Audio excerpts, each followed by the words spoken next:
In her 14th documentary film for HBO, Pelosi in the House, acclaimed documentarian Alexandra Pelosi offers a candid, behind-the-scenes look at the life of her mother and Speaker of the House, Nancy Pelosi, including the January 6th Capitol attack. Let's take a look.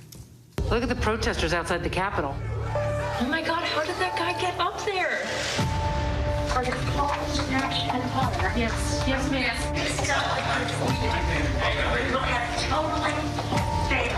Mr. Vice President, don't let anybody know where you are. We always knew that this responsibility would take us into the night. We'll stay as long as it takes.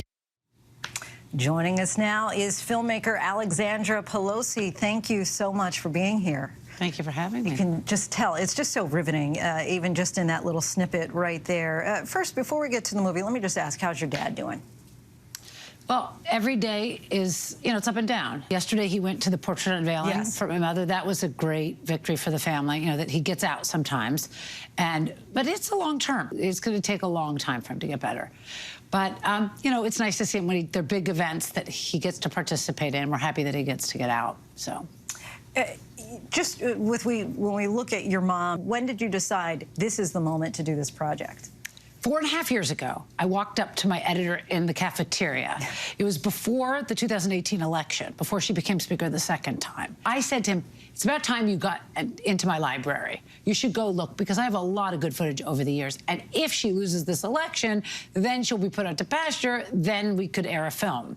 It was always that was always the thought going into it. But things certainly got interesting on January 6th. You happen to be in the Capitol that day. We see you when you're looking outside and saying, oh, look at all those protesters. When did you know this is no ordinary protest? Well, my son called it. You see a teenage boy looking out the window. That was my son. He kept saying, what if they storm the Capitol? And nobody was paying attention because everyone just assumed they were going to behave. I think at the moment that the Capitol Police came in and they said, we're evacuating, was when we knew I had to film. Because when they took Nancy Pelosi out of the actual Congress, when they were taking her out, evacuating the building, I figured it was my responsibility to document what was happening, all the phone calls that she was making and everything that was going on. Because what ended up happening was she worked with the leaders of the House and the Senate and with the Vice President to coordinate bringing the entire Congress to an Army base to finish the job or go back to the Capitol. Which were they going to do? So there was a real historic event unfolding, and so that's why I was filming the whole time. And in that moment, did you realize how historic it would likely be?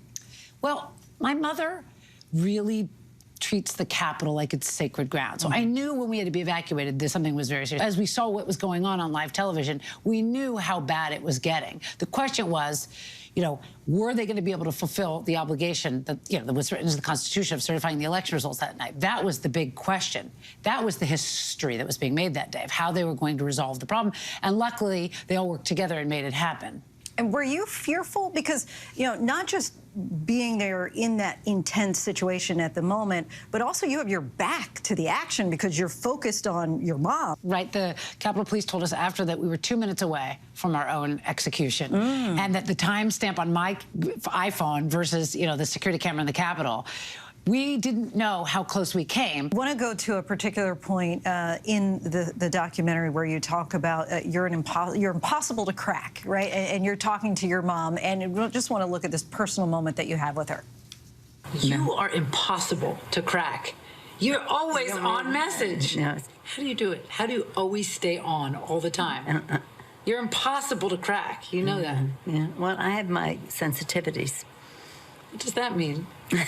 That means I have to be sensitive to the impact of my words on certain other campaigns. If I'm saying I can smell success, it means I can smell lack of success as well.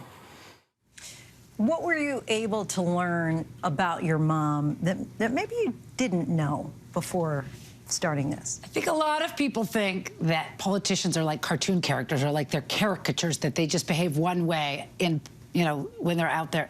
That's who she is. That's in her DNA.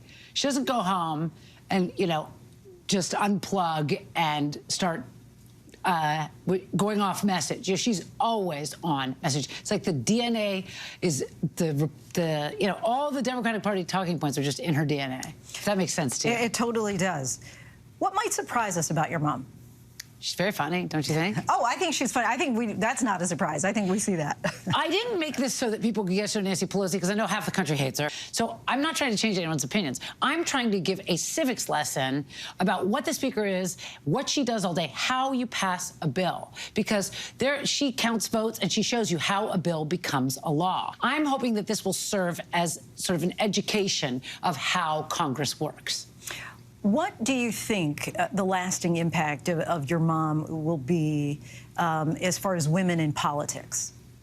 Well, I hope that many women will follow in her footsteps. Although, after what happened to my father, I'm not sure I would encourage any woman I know to ever go into politics. You know, my mother thinks public service is a noble calling. She says, you know, people serving in Congress. She said yesterday at her portrait unveiling that every one of you here is a gift. Even the Republicans, even Kevin McCarthy sitting there, you are a gift to democracy.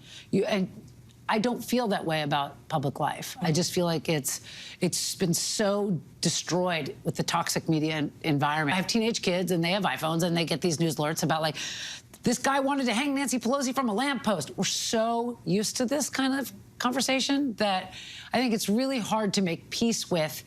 She thinks it's public service and she thinks it's very noble. And we think of it as, you know, just really, really scary, toxic, you know, threatening. The day she stepped down was the best day of my life. I felt like I had just lost 100 pounds. It was just like I felt liberated, like I felt like because everything you say can and will be weaponized. You know, so even as the daughter, if you say something, oh, Pelosi's daughter says this, you aren't your own person, even at the age of 52. You have to be so careful every word that comes out of your mouth, because everything you say can and will be used against the person in office. So it's just the game they're playing these days. So you don't use your words, you just use your videos to tell this story. Alexandra Pelosi, thanks so much for you coming on, and we want our viewers to know that Pelosi in the House, I love the name, by the way, Pelosi in the House is now available to stream on HBO Max. Hi, everyone. George Stephanopoulos here. Thanks for checking out the ABC News YouTube channel. If you'd like to get more videos, show highlights, and watch live event coverage, click on the right over here to subscribe to our channel. And don't forget to download the ABC News app for breaking news alerts. Thanks for watching.